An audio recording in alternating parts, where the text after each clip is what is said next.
Greetings, planet Earth and humanity. Adrian Lobo here with another live stream coming at you. And today's live stream, I would like to start off with a question. And this question is, what does it mean to be a human? Or another way to put it is, what qualities make a human? What makes us us? And the reason why I ask this question is that humanity as a society is going to be facing this question a lot in the coming years, in this entire century, and in the coming years very soon. As we all know, technology is advancing at a rapid pace, far more than we could have ever imagined. And humanity is honestly extremely obsessed with technology. We are obsessed with our smartphones, with computers, with the internet, and it's mind-boggling what's going on. Granted, the advancement of technology is amazing. It is increasing the quality of our lives much more. We have access to information. We have ability to learn about anything right now. At the same time, I'm also seeing that our culture, our Western culture, us, the privileged ones watching this now, we are becoming more sedentary. We are sitting more. We are in our screens more often. And so much people that I encounter in the city don't go out to nature much, don't go out hiking, don't go camping. You know, we just get so embedded in this, in the life, day-to-day life, the day-to-day grind, and you know, you got your job or you got your business you got to run, which is mostly on computers now, and we're having to sit for endless hours at our work, and then we drive home or drive to work in our cars. Then we come home to sit and watch TV or get on the computer or look in our phones and scroll. And you know, I am deeply both amazed and deeply concerned with this information age that we are currently entering in. And granted, it is a beautiful time to be in, one of the most amazing, impactful times to be alive.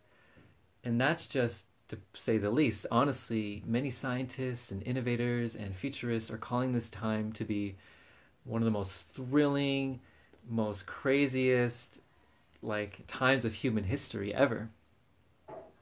Let's see. Oh, hello, everyone. We got some people coming in. Just give me a moment to check in on everyone. Awesome. Hey guys, feel free to say hello and stick with me. Feel free to drop any questions if you guys have. I'm just going to go, and I'm going to go in a flow, and I'll check in and see what you guys are saying after. So anyways, so back to the situation at hand. So we have entered into the information age. Some other people are calling it the digital industrial era, this futuristic techno era we're entering in.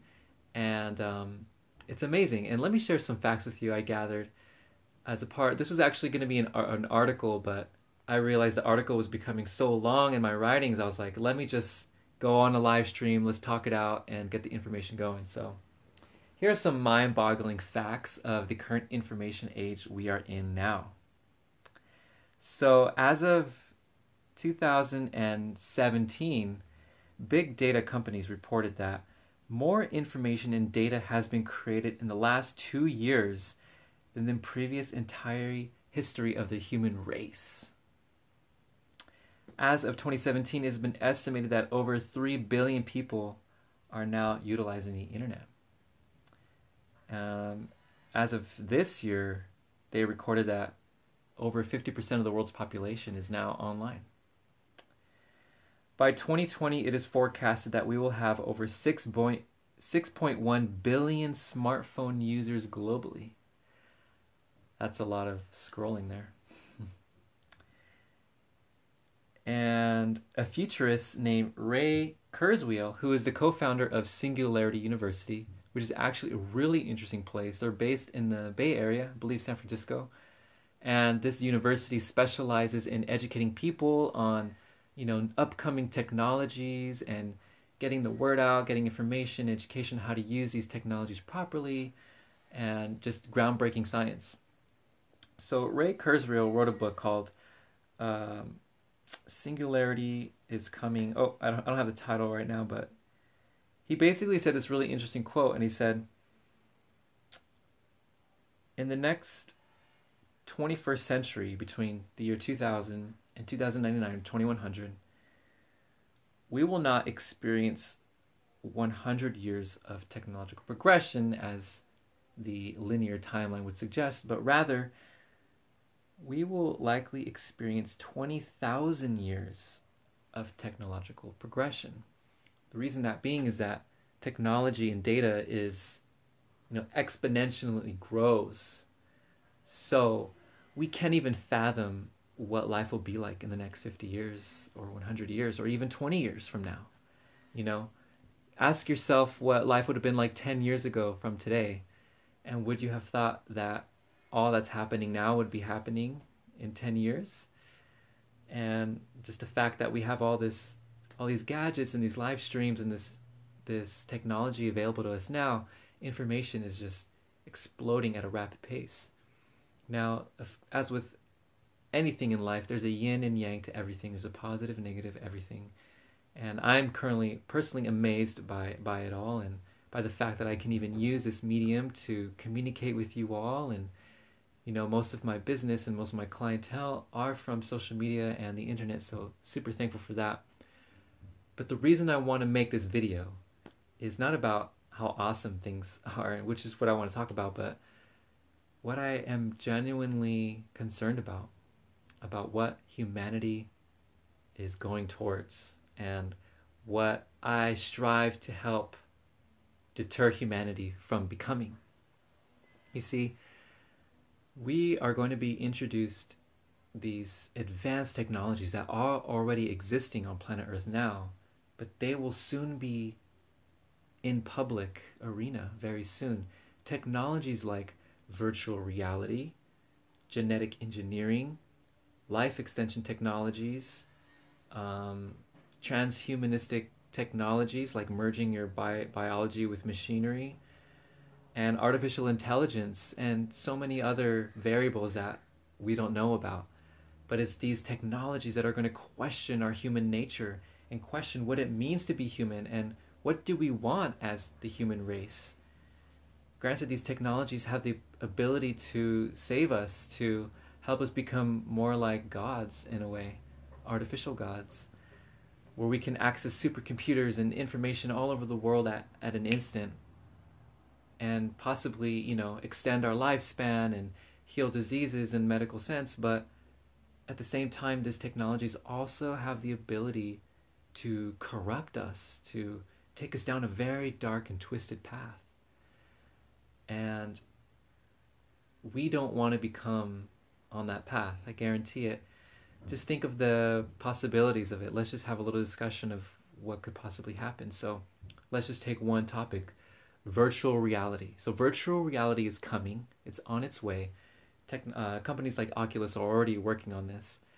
But just imagine, VR is going to be amazing. We know this. We can imagine it just based off of what technology companies are creating now. What I foresee in the future is that people are going to become obsessed with virtual reality.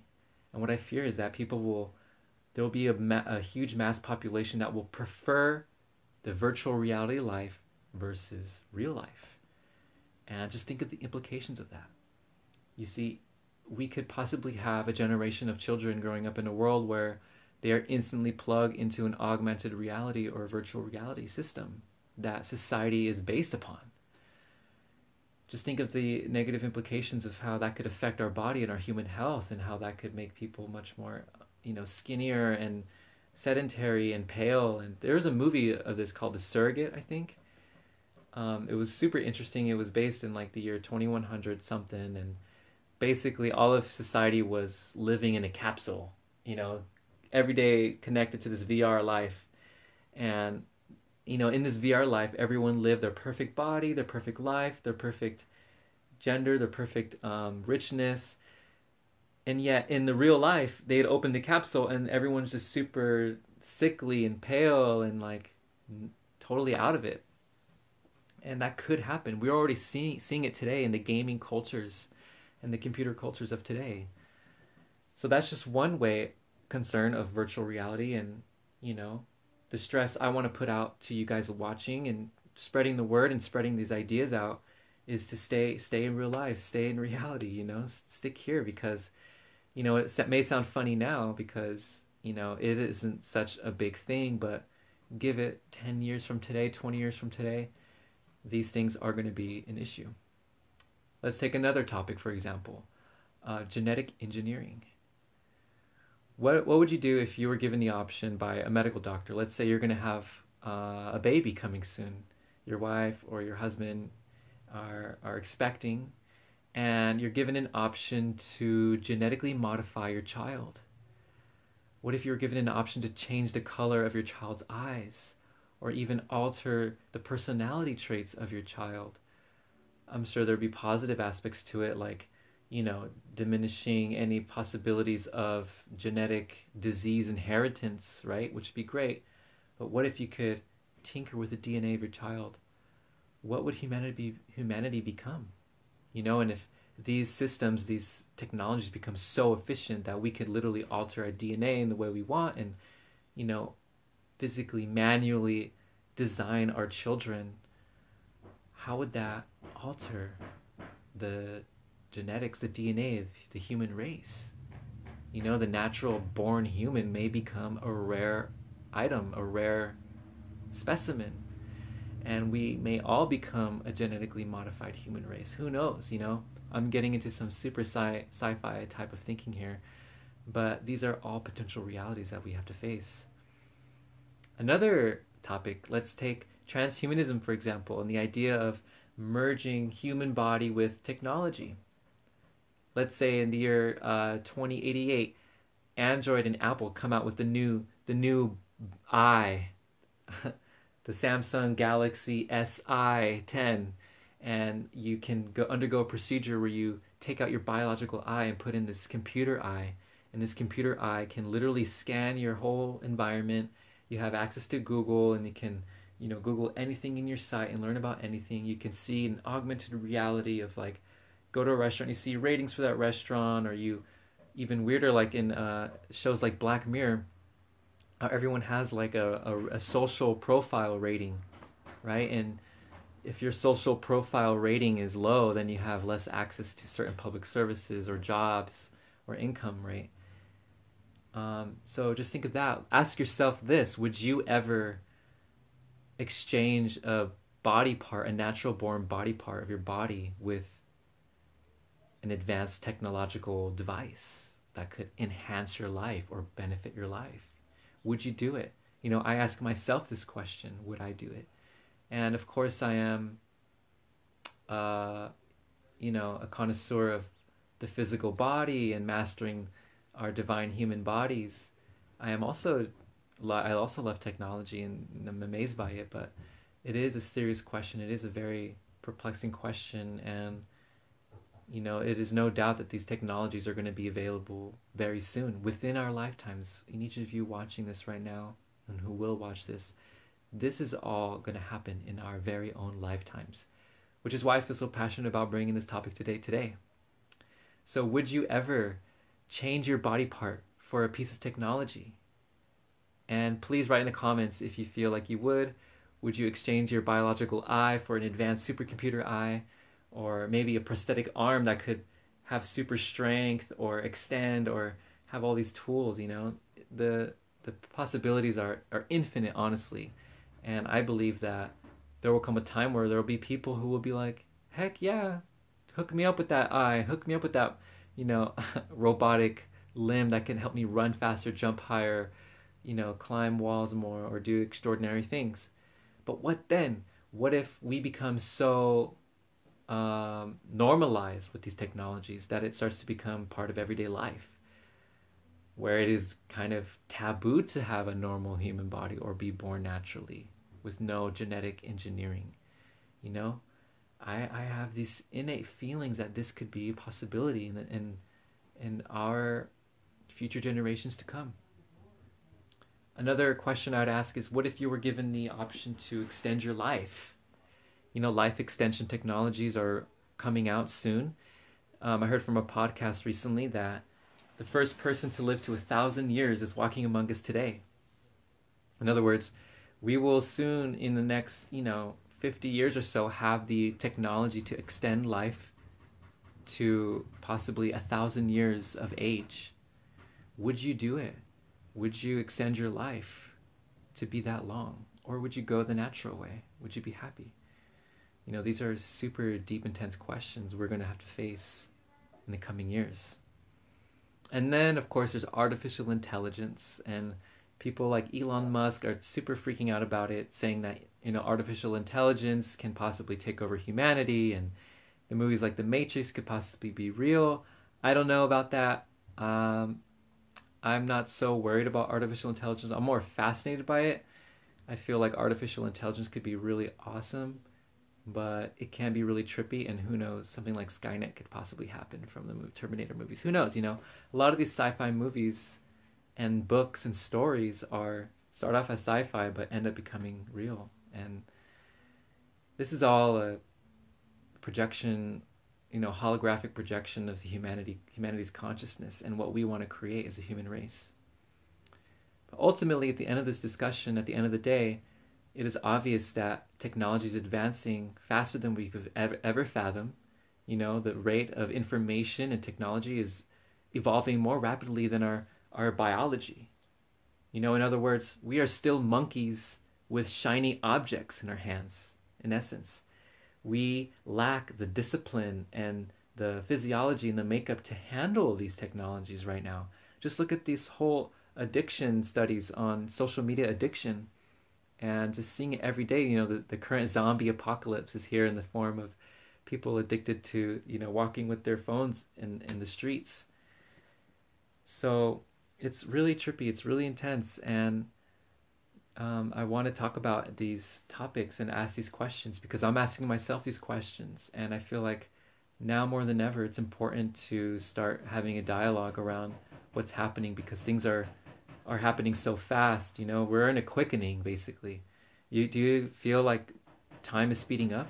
Because I feel like it actually really is speeding up, and we need to do our best to master our presence in the now, each and every moment, and to not become overwhelmed by this, influx of information that we're consuming each and every day, because we have never lived in a time where we can have access to information at such rapid rates. We are still, biologically very similar to our ancient ancestors who were in the Neolithic eras. One moment, I'm gonna close my window. Here's some construction outside, so one moment.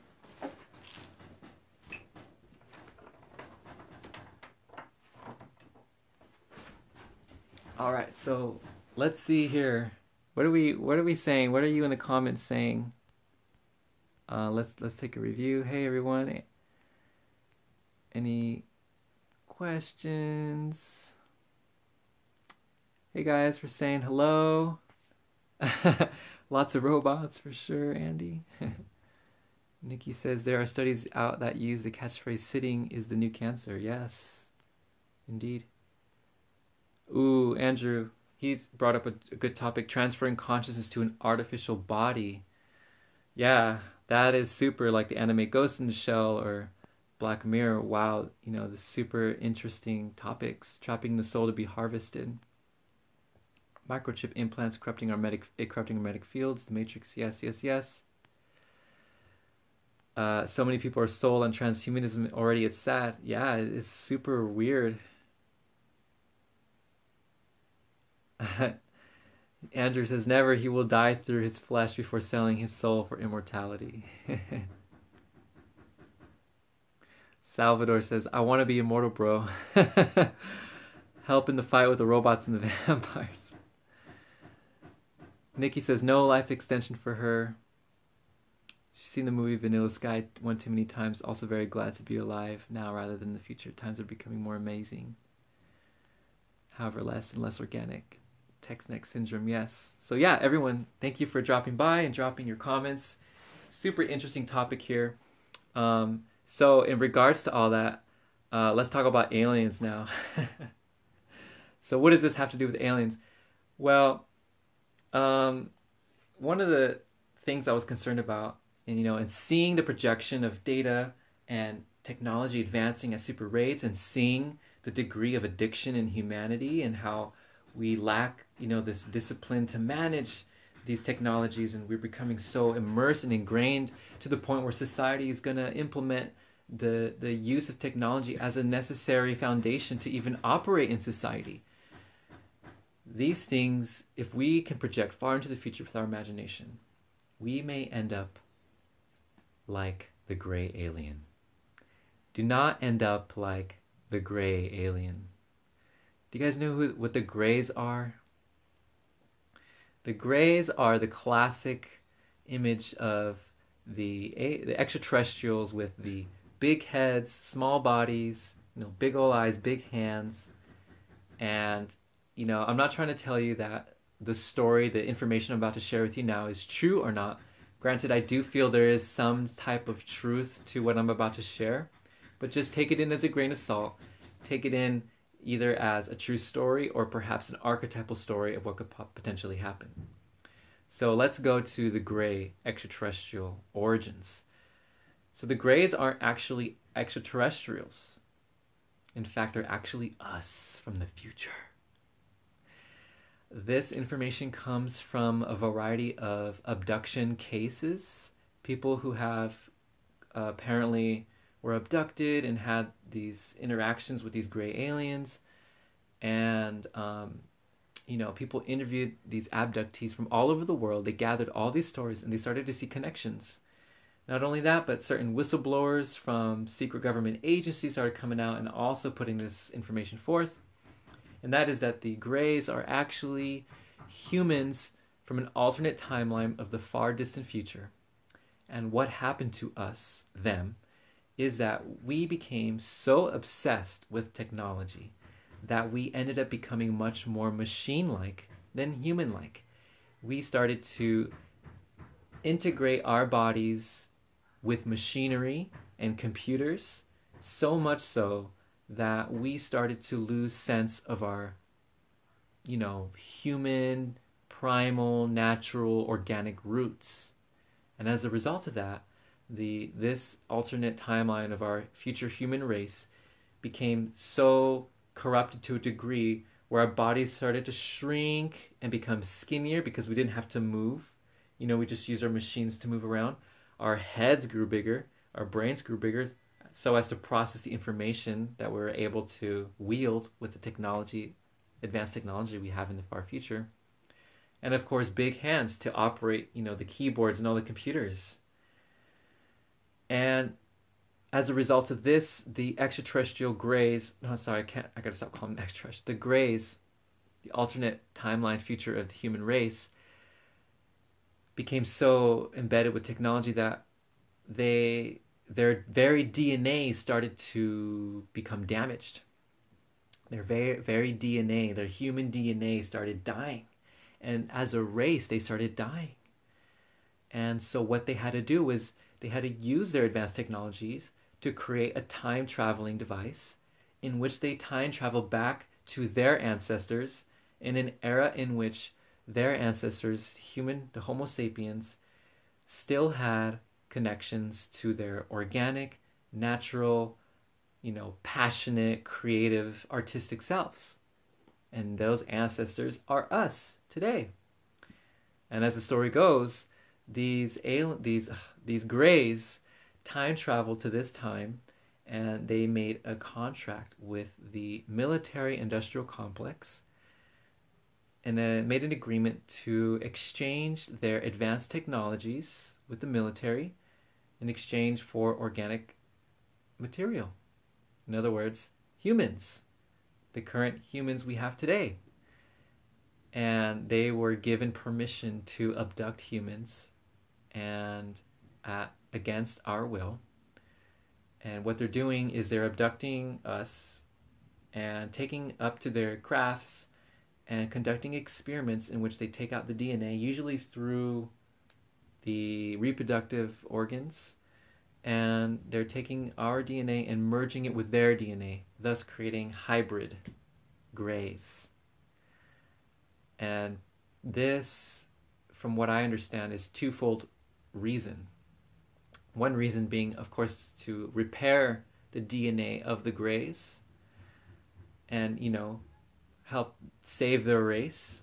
And the other is to create a bridge from our humanity with their race, but also to become a part of a type of cosmic citizenship.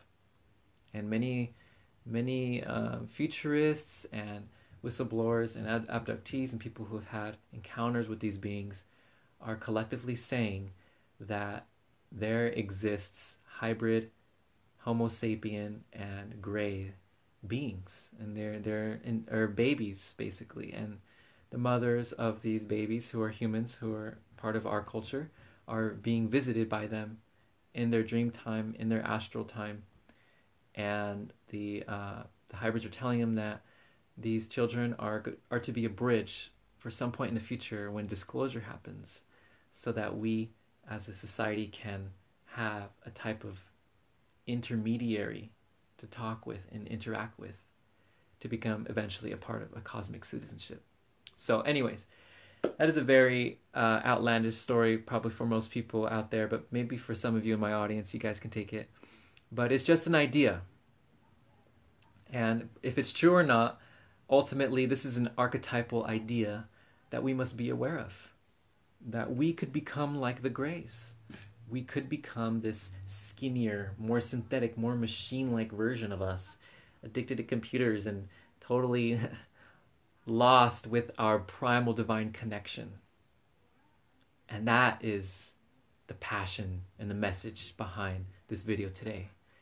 Is no matter what, no matter how advanced we become with our technologies, no matter how awesome the advertisements become in the future, selling you these, grandiose ideas of, becoming smarter, or take the, Android eye, or genetically modify your child and tell you how amazing it is. We don't know the true negative consequences of what we're doing to our bodies, to our vessels, to our DNA. And it is my great passion to remind humanity to never forget your divine, organic, primal origins. Never let go of your connection to Gaia, to Mother Earth. Don't forget about the elements. Don't forget to breathe the air, to feel the fire, the warmth, the waters of the oceans and the rivers, and the earth, the forests, the mountains, the lands, and commune with the animals, and to move our bodies and to dance. And this is why I said in my previous post that dancers and movement artists are considered to be revolutionaries, in my opinion, and will be a key player in the coming age.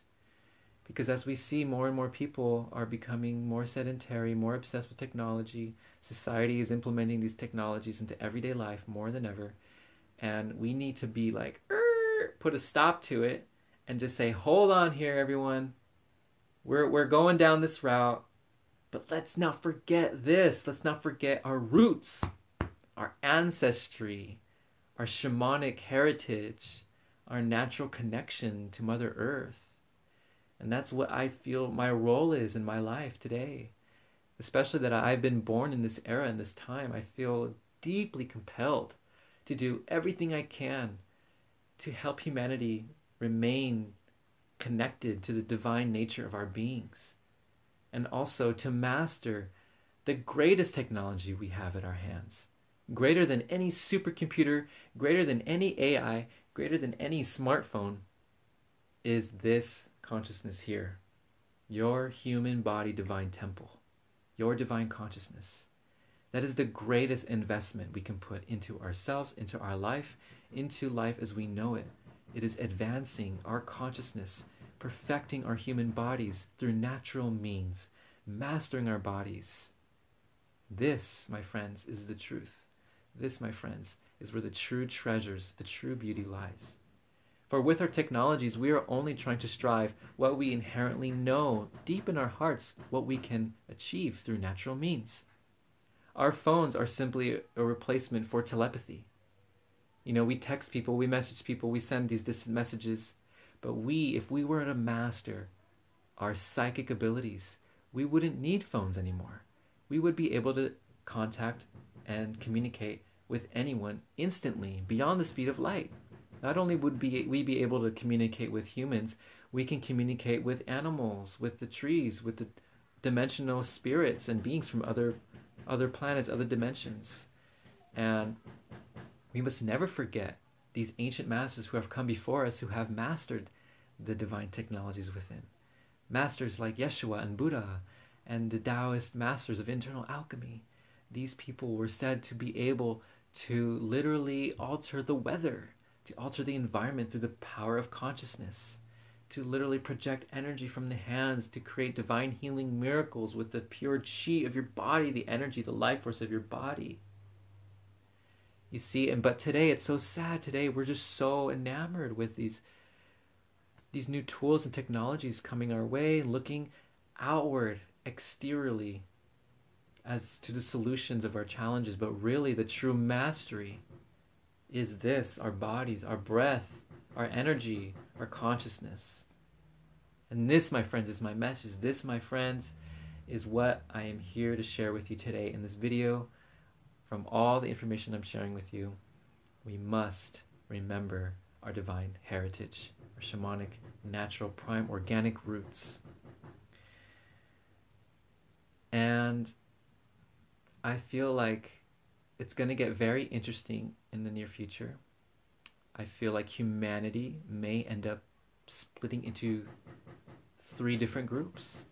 One would be the privileged group who has access to technology, and this would be the technology-obsessed human race who goes down that road and just gets so immersed and embedded in technology that that's just the way they're going and you can't stop it. Then there's the other polar opposite, which is the underprivileged humans who can't have access to these things and who, or by choice, live a more natural life, who still live part of nature, who maybe will even refuse technology altogether. And then there's the middle path, which is where I stand, which is the bridgers of the ancient natural organic world with the futurist technological world. And let us find that medium, let us find that middle path here, because as much as I love, the ancient wisdom and the primal connection to Mother Earth and movement and dance, I also love technology. And I'm here on the internet with you all, sharing with you through the medium of the screen and internet. The internet has greatly improved my life and was my first spiritual guru.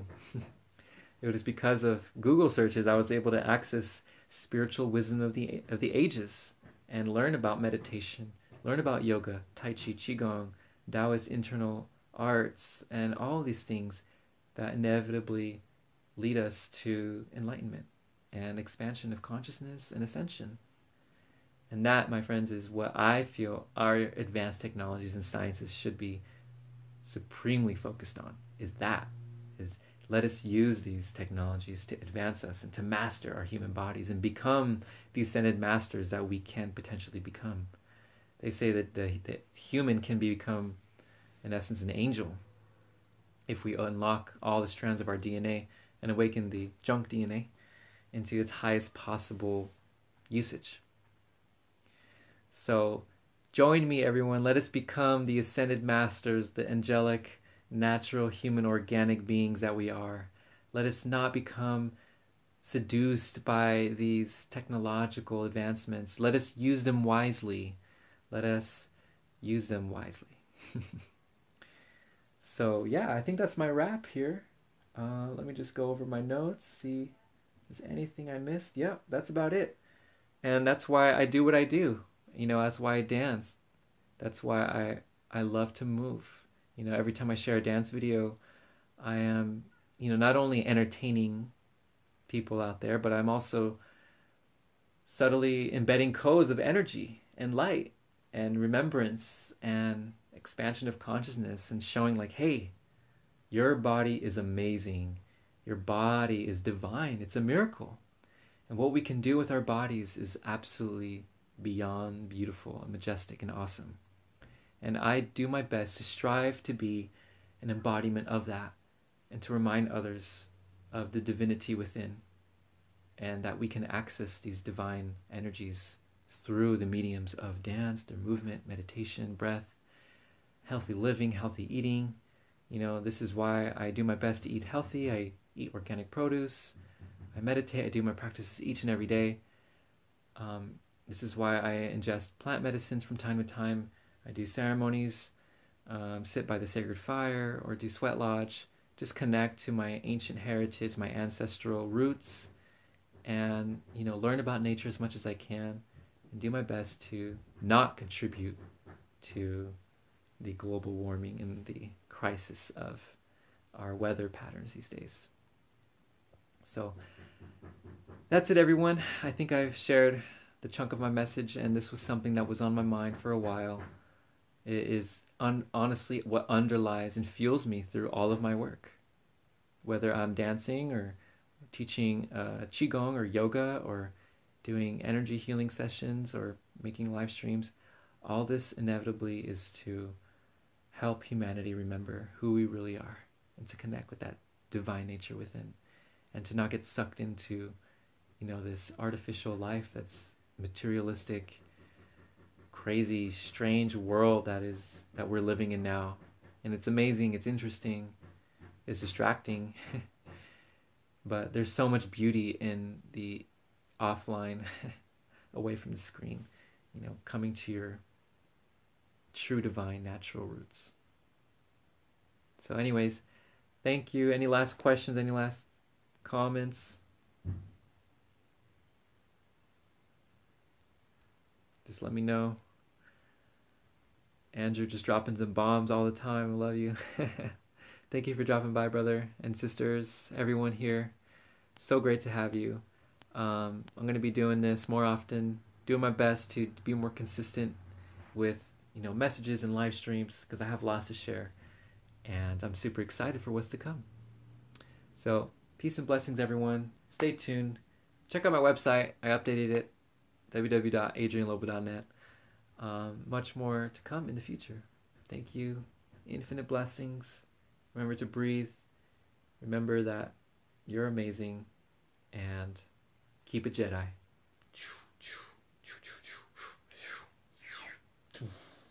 Peace and infinite blessings.